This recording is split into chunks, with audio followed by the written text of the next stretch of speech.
Hey guys, and welcome back! After exploring the amazing island of Madeira, we have just landed in Lisbon, just a quick 2 hours flight away.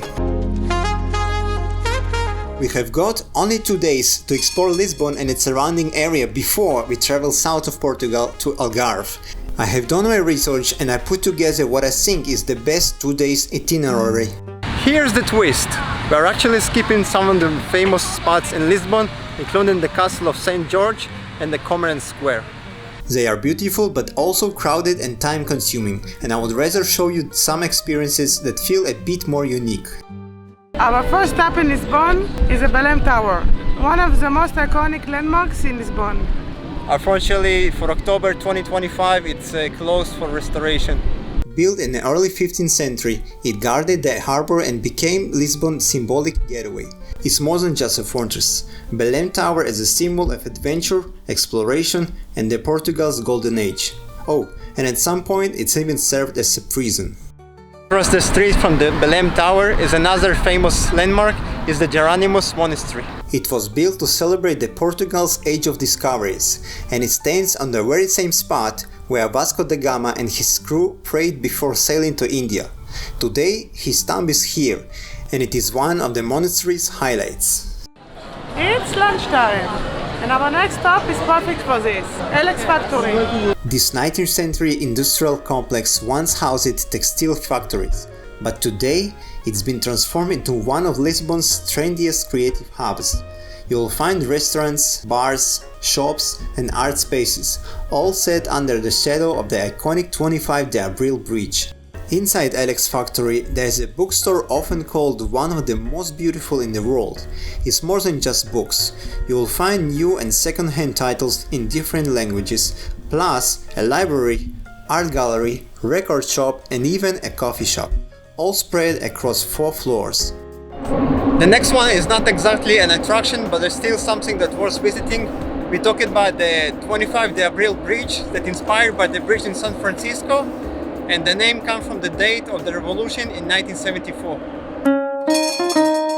It's evening now and it is time for a cultural night out. Portugal's traditional soul music is called Fado. Raw, emotional and usually performed with just a singer and a Portuguese guitar. The lyrics are all about love, longings and life hardship.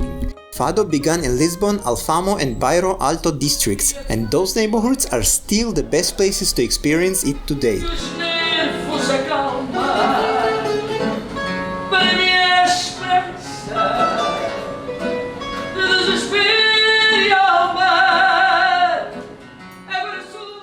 Funny story, we actually found the Fado place online, but when we got here we accidentally walked into the restaurant across the street, and honestly, the performance inside was incredible, but we couldn't help to notice a huge line outside the place we meant to go to. A little reminder that sometimes the internet hype wins, but the hidden gems can be amazing too. After the show we have a lunch, so I will show you another one place here in Lisbon. It's called Mercado de Ribeiro, also known as the Time Out Market. First opened in 1892, it was Lisbon's main food market, selling fresh fish, fruits and vegetables. In 2014 it was completely transformed into one of the city's hottest spots, with 26 restaurants, bars, shops, a cooking academy and even an event space. Today it's one of the Lisbon's most popular attractions. Good morning guys, yesterday exploring Lisbon was amazing. We especially enjoyed the evening listening to the Fado live music and the Time Out Market, and today we are going for a trip outside of Lisbon to the charming town of Sintra, to the cliffside of Cabo da Roca and the seaside town of Cascais. We are traveling by car, but if you don't rent a car you can also get to Sintra with a direct train for 2.4 euros per person. Our first stop is Pena Palace in Sintra.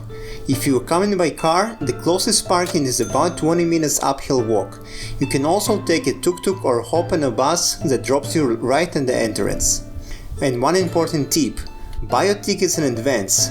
They only let you inside the palace at the exact time shown on the ticket. Pena Palace was built on the ruins of the medieval monastery destroyed in a devastating 1755 Lisbon earthquake. King Frederick II transformed these ruins into the Romantic era masterpiece, blending Gothic, Moorish and Manueline style.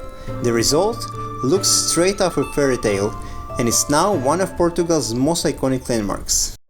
We are leaving the colorful palaces and the lush hills behind and headed to the Cabo da Roca, the most western point of Europe. Here, the landscape completely transforms into rugged cliffs, powerful winds and endless blue ocean.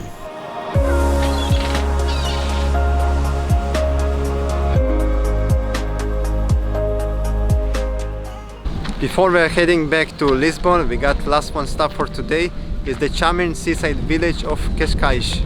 It is a laid-back coastal escape with hidden gems like the Santa Maria beach and the peaceful Marechal Carmona park, where peacocks roam freely and turtles swim in the pond. Good morning guys! Our 2 days in Lisbon are almost complete. But before we head south to Algarve, we want to show you one more spot across the river in Almada. This moment when you see a big ass mosquito coming to you.